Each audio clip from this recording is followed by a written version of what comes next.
নমস্কাৰ এছামিজ কানেকশ্যনলৈ আপোনালোক সকলোকে স্বাগতম জনাইছো। আজি আমি আলোচনা কৰিম অসমীয়া ভাষাৰ ব্যাকৰণ লিংগ। আজি ভিডিঅ'টি চোৱাৰ পিছত আপোনালোকে লিংগ সম্পৰ্কে সম্পূৰ্ণ কনচেপ্ট লাভ কৰিব, কিয়নো লিংগ হৈছে এনে এটি টপিকছ যিকোনো পৰীক্ষাত আমাৰ যি ডিএলএড, সিটেট, অসম টেট লগতে আমাৰ যি HSLC আৰু HS তাত প্ৰশ্ন অহা দেখা যায়। আৰু আমাৰ যি ACRT প্ৰিলিমিনাৰী টেষ্ট 2025 হ'বলৈ গৈ আছে তাতো আহিব পাৰে, কিয়নো বাৰে বাৰে অহা দেখা গৈছে। গতিকে এতিয়া আহিছো লিংগ মানে কি। স্ত্ৰী পুৰুষ অথবা মতা বা মাইকী এই ধাৰণা স্পষ্ট কৰা ৰূপটোকে লিংগ বুলি কোৱা হয়। যেনে ল'ৰা ছোৱালী, মনুষ্য তিৰোতা, মানুহজন মানুহজনী, ফুকন ফুকননী ইত্যাদি। মানে আমি পুৰুষ আৰু মহিলা যেতিয়া আমি মহিলা সম্পৰ্কে যেতিয়া আমি জ্ঞান লাভ কৰিম তেতিয়া কি এই লিংগই সহায় কৰে। ব্যাকৰণৰ লিংগক সাধাৰণতে পুংলিংগ, স্ত্ৰীলিংগ আৰু ক্লীবলিংগ এই তিনি প্ৰকাৰত বিভক্ত কৰা হৈছে বা ভাগ কৰা হৈছে। মতাক বুজালে পুংলিংগ আৰু মাইকীক বুজালে স্ত্ৰীলিংগ বুলি কোৱা হয়। আৰু মতা মাইকী আমাৰ যি মতা আৰু মাইকী তাৰ যদি পাৰ্থক্য কৰিব পৰা নাযায় তেন্তে তাক কি কোৱা হয় ক্লীবলিংগ বা লিংগ নিৰপেক্ষ বুলি কোৱা হয়। মানে আমি কি বুজিলো, আমাৰ যি লিংগ আপোনালোকে ইতিমধ্যে ইয়াৰ নলেজ মানে আপোনালোকৰ জ্ঞান আছে। মানে পুৰুষক বুজালে পুংলিংগ আৰু মহিলাক বুজালে স্ত্ৰীলিংগ, আৰু একো নুবুজালে তাক কি কোৱা হয় লিংগ নিৰপেক্ষ বা ক্লীবলিংগ। অসমীয়া ভাষাত কেৱল প্ৰাণীবাচক ৰূপবোৰৰহে বা প্ৰাণীবাচক শব্দৰ ক্ষেত্ৰতহে লিংগভেদ কৰা হয় বা লিংগ পৃথক কৰা হয় বা বুজাব পাৰি। সেয়েহে অসমীয়া ভাষাত লিংগ হৈছে মাত্ৰ দুটা, যেনে পুংলিংগ আৰু স্ত্ৰীলিংগ। ইয়াত কি কোৱা হৈছে, অসমীয়া ভাষাত কেৱল প্ৰাণীবাচক, কেৱল প্ৰাণী যাৰ প্ৰাণ আছে, যি আছে সেইবোৰৰহে কি লিংগ কি কৰিব পৰা যায়, লিংগভেদ কৰিব পৰা যায়। সেইকাৰণে অসমীয়া ভাষাত লিংগ হৈছে কেৱল দুটা, যেনে পুংলিংগ আৰু স্ত্ৰীলিংগ। যেনে পুংলিংগ পুৰুষ বা মতা বুজোৱা ৰূপবোৰক পুংলিংগ বুলি কোৱা হয়। যেনে পিতা, ককা, দেউতা, ল'ৰা, ভাই ইত্যাদি হৈছে কি পুংলিংগ শব্দ। তাৰপিছত স্ত্ৰীলিংগ, স্ত্ৰী বা মাইকী বা মহিলা বুজোৱা ৰূপবোৰক স্ত্ৰীলিংগ বুলি কোৱা হয়। যেনে মা, আইতা, ছোৱালী, ভনী, কইনা, গাভৰু, তিৰোতা, গাই, শইকীয়ানী, উকিলনি, কুমাৰণী ইত্যাদি হৈছে কি আমাৰ স্ত্ৰীলিংগ শব্দ। এতিয়া আহিছো লিংগ নিৰপেক্ষ ৰূপ বা লিংগবিহীন যাক কোৱা হয় অথবা ক্লীবলিংগ। অসমীয়া ভাষাত এনে কিছুমান প্ৰাণীবাচক ৰূপ অৰ্থাৎ নিৰ্জীৱ পদাৰ্থ আছে যিবোৰে স্বাধীনভাৱে পুৰুষ স্ত্ৰী, আমাৰ যি পুৰুষ আৰু স্ত্ৰী এই পুৰুষ আৰু স্ত্ৰীৰ ধাৰণা দিব নোৱাৰে। অৰ্থাৎ আমাৰ যি এই অসমীয়া ভাষাত কি পুৰুষ আৰু স্ত্ৰীৰ কি দিব নোৱাৰে, স্বাধীনভাৱে কিছুমান মানে শব্দ আছে যিবোৰে বুজাব নোৱাৰে। সেইকাৰণে তাক কি কোৱা হয়, এই ৰূপবোৰক লিংগ নিৰপেক্ষ ৰূপ বা লিংগবিহীন অৰ্থাৎ ক্লীবলিংগ বুলি কোৱা হয়। এইবোৰৰ লিংগভেদ কৰিব পৰা নাযায়। যেনে মানুহ, গৰু, কুকুৰ, মেকুৰী, চকী, মেজ, ঘৰ দুৱাৰ, কিতাপ, কলম, গাড়ী, মটৰ, ভদ্ৰতা, নম্ৰতা মানে কি এইবোৰ হৈছে একোটা বিশেষণ। কৰ্ম, ধৰ্ম, কথা, ভাষা, আকাশ, বতাহ, বায়ু, পানী ইত্যাদি এইবোৰৰ কোনো লিংগ নাই। কিয় এইবোৰে যি আছে নেকি জীয়াই থকা নাই। সেইকাৰণে এইবোৰৰ লিংগভেদ কৰিব পৰা নাযায় কেৱল আমাৰ অসমীয়া ভাষাত। অসমীয়া ভাষাৰ লিংগ সম্পূৰ্ণৰূপে অৰ্থগত কি কোৱা হৈছে আমাৰ যি লিংগ অসমীয়াৰ কেৱল অৰ্থগত মিনিং মানে কি মিনিংফুল টোটালি মিনিংফুল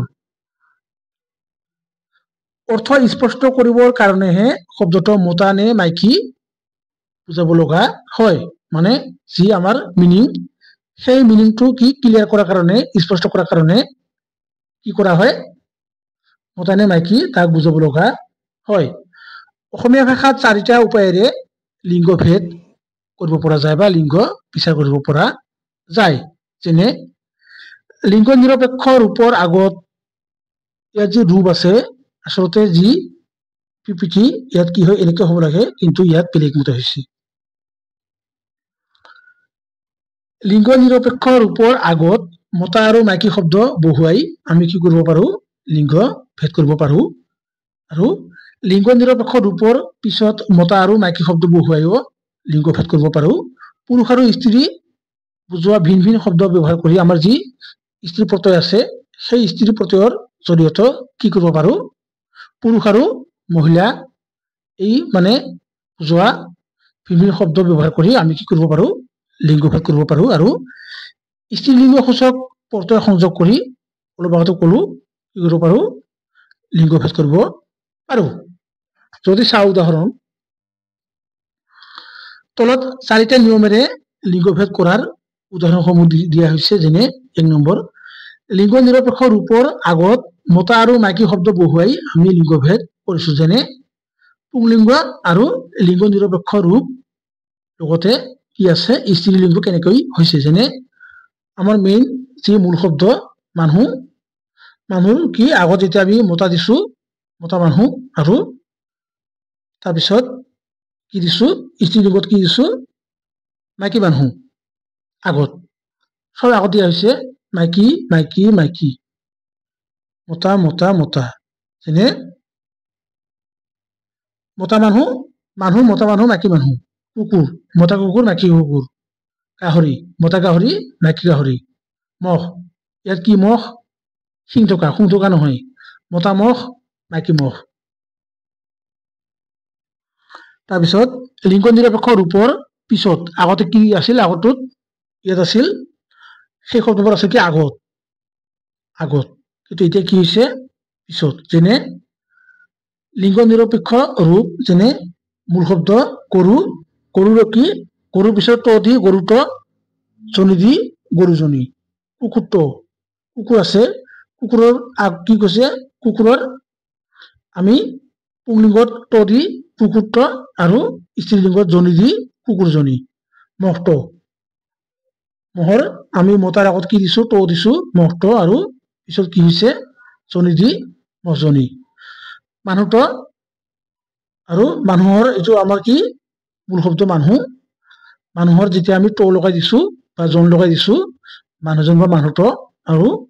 জনি লগাই দিয়াৰ লগে লগে মানুহজনী আমি যে কওঁ মানুহজন এই মানুহজন ভাল নহয় মানুহজন খুব ভাল মানুহটো কি হ'ব এনেকা আমি যে কওঁ নহয় তাৰপিছত পুৰুষ আৰু স্ত্ৰী বুজোৱা ভিন ভিন শব্দ ব্যৱহাৰ কৰি মানে পুৰুষ আৰু যি আমাৰ স্ত্ৰী বুজোৱা হয়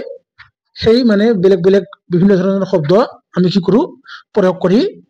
লিংগ ভেদ কৰিব পাৰো যেনে পুংলিংগ স্ত্ৰীলিংগ দেউতাৰ পৰা কি আহিছে স্ত্ৰীলিংগত মা আই ককা আইতা জোৱাই জী ল'ৰা ছোৱালী পুৰুষ নাৰী বা স্ত্ৰী বা মহিলা পিতা আই তাৱৈ আমৈ ডেকা গাভৰু তৰা কইনা ভাই ভনী বা ভাই বোৱাৰী তমৰা কাৰলি বা চেউৰী পলথ গাই শহুৰ শাহু তোতাল নাখুন্দি তাৰপিছত স্ত্ৰীলিংগ সূচক প্ৰত্যয় সংযোগ কৰি লিংগ ভেদ আমাৰ যি স্ত্ৰীলিংগ আছে যেনে ইয়াত কি আছে দীৰ্ঘই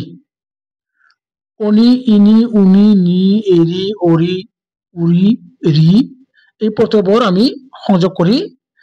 লিংগ ভেদ কৰিব পাৰো আমাৰ যি ইনি উনি এইবোৰৰ প্ৰত্যয়ৰ ভিতৰত সম্পূৰ্ণ কনসেপ্ট দিয়া আছে আপোনালোকে চাব কিয়নো পৰ্টৰ পৰা প্ৰশ্ন আহিবই আহিব আপোনালোকক কৈ থলো পৰ্টয়ে আপোনালোকে জানিবই লাগিব পৰ্টে আৰু উপসৰ্গ আৰু অনুসৰ্গ ইয়াৰ পৰা মানে ডিএলএড প্ৰি-এন্ট্ৰি টেষ্টত বাৰে বাৰে প্ৰশ্ন কমন পৰে মানে যিকেইটা নিয়ম আছে সেই নিয়মখিনি আপোনালোকে যদি এবাৰ ভালদৰে চাই বা লিখি লয় কি হ'ব আপোনালোকে 2 নম্বৰ কমন পাব সেইকাৰণে আজি পৰা প্ৰায় 15 দিন মান আগতে পৰ্টৰ লগতে উপসৰ্গ আৰু অনুসৰ্গৰ মানে কি এটা ভিডিও আগবঢ়াইছো দুটা ভিডিও আগবঢ়াইছো গতিকে আপোনালোকে প্লেলিষ্টত গৈ চাব এছামিজ পেডাগজি ফৰ ডিএলএড মানে ইউটিউবত সাৰ্চ কৰাৰ লগে লগে আপোনালোকে সেই প্লেলিষ্টটো সব প্লেলিষ্ট পাব তাত চাব এতিয়া আইছো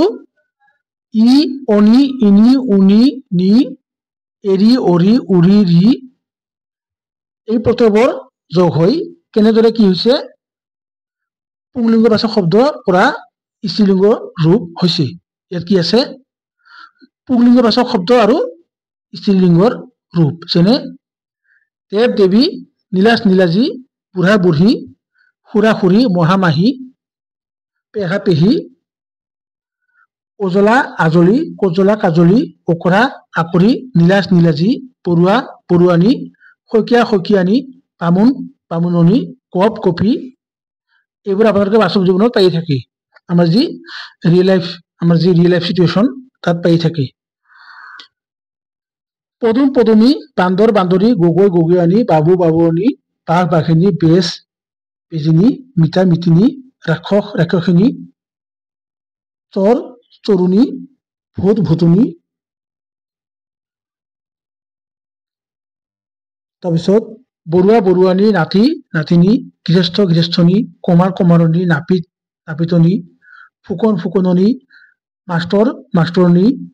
ডেকা ডেকেৰী কলা কালৰী বেঙা বেঙুৰী বেঙি নহয় বেঙুৰী টকা দিছো অসমীয়া ভাষাত এনে কিছুমান শব্দ আছে যিবোৰ নিত্য স্ত্ৰীলিংগ অথবা নিত্য পুংলিংগ অৰ্থাৎ সদায় স্ত্ৰী অথবা পুৰুষকহে বুজায় মানে এনে কিছুমান শব্দ আছে মানে কি বাস্তৱ জীৱনত মানে সদায় প্ৰতিদিনে প্ৰতি সপ্তাহে প্ৰতি মাহে কি কৰে পুংলিংগ আৰু মানে পুৰুষক বা স্ত্ৰীক বুজায় যেনে বৰলা আমাৰ যি বৰলা কাই টঙুৱা ইত্যাদি সদায় পুংলিংগক বুজায় আৰু ৰাংঢালী যি ৰাংঢালী ৰাঙলী পহাৰী পোৱাতি ইত্যাদিয়ে সদায় স্ত্ৰীলিংগক বুজায় ইয়াৰ উপৰিও সংস্কৃতত স্ত্ৰী প্ৰত্যয়ৰ জগত সৃষ্টি হোৱা স্ত্ৰীবাচক শব্দ আমাৰ অসমীয়া ভাষাত কি হৈছে বৰ্তমানৰ প্ৰচলিত হৈ আছে যেনে বৃদ্ধ বৃদ্ধা সেই যে যোৱাকালি আজি এদিন মানে কি দুদিন হ'ল আমাৰ যি লেংগুৱেজ কম্পিটিশ্যনত এগৰাকী কি পাইছিলো বৃদ্ধা পাইছিলো কি কৰিছিল বাছেৰে গৈ আছিল ছাত্ৰ ছাত্ৰী মহাশয় মহাশয়া সৰল সৰলা আধুনিক আধুনিকা তৃতীয় তৃতীয়া সম্পাদক সম্পাদিকা সেৱক সেৱিকা সুন্দৰ সুন্দৰী ঈশ্বৰ ঈশ্বৰী মহোদয় মহোদয়া বিনীত বিনীতা প্ৰথম প্ৰথমা বালক বালিকা পৰিচালক পৰিচাৰিকা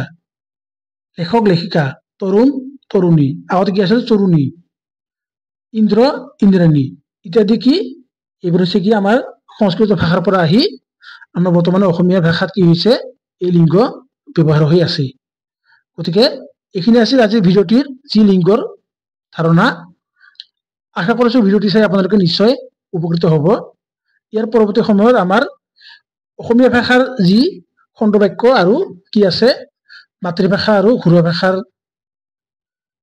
পাৰ্থক্য মাজত পাৰ্থক্য আৰু আমাৰ এটা টপিক আছে সেই টপিকটো কি মানে মনত নাই কিবা আছিল টপিকটো সেই টপিকটো মানে কি কৰিম আলোচনা কৰিম খণ্ডবাক্য আৰু জতুৱা তাৰপিছত আমাৰ যি আছিল আমাৰ যি উপসৰ্গ অনুসৰ্গ ভাষা শিকনৰ পদ্ধতি এইসমূহ আলোচনা কৰিছো প্ৰত্যয় আলোচনা কৰিছো গতিকে আৰু তিনিটামান টপিক আছে সেই টপিক আমি কি কৰিম মানে 2-3 দিনৰ ভিতৰত সমাপ্ত কৰি বাকি বিজ্ঞানৰ সমাজ বিজ্ঞানৰ আৰু গণিতৰ কি কৰিম এমসিকিউ মানে এমসিকিউ টাইপছৰ প্ৰায় 1000 প্ৰশ্ন আলোচনা কৰিম গতিকে শেষত ভিডিঅ'টি চোৱাৰ কাৰণে সকলোকে ধন্যবাদ জয় আই অসম।